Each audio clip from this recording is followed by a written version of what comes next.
தேடி கட்டுக்கொள்ளுகின்ற தெய்வ திருக்காட்சியை விடுவிலே கண்டுகொண்டிருக்கிறோம்.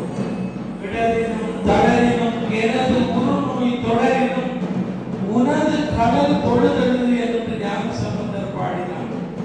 என்ன இடம் வந்தாலும் என்ன தளர்ச்சி வந்தாலும் தெய்வத்தை கும்பிடுவதை விட எங்களுக்கு என்ன வழி?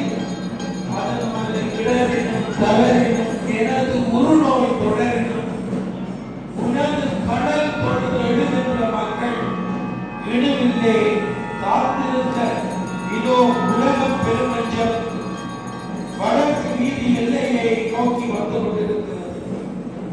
6 வாரம் அண்ணனின் பெருமையை 6 வாரம் அகலமும் நிகழவும் பேரவையா பெருச்சுடர் ஒன்று அதன் பேரவையானை விளம்புகிறேன் என்று திருக்குறள் பாடியது போல எல்லை இல்லாத பெருமைமிக்க முருகப் பெருமான், எல்லோருக்கும் அருள் செய்கின்ற கந்தவள் பெருமான், கற்பக தெருவாக இருக்கின்ற அந்த வெற்றி பேராயிரம் ஞானமே வடிவமாக இருக்கின்ற முருகன், அந்த அற்புத குதிரைகள் அந்த திருமஞ்சத்திலே அழகாக காட்சி அளிக்க தங்க பீடம் ஏறி வருகின்றான்.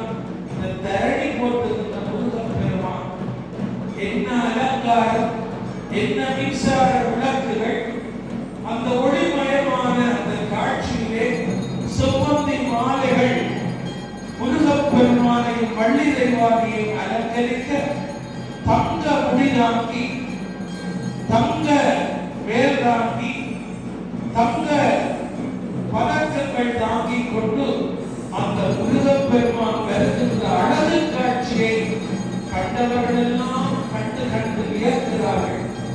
முருகனுக்கு எத்தனை ஆபரண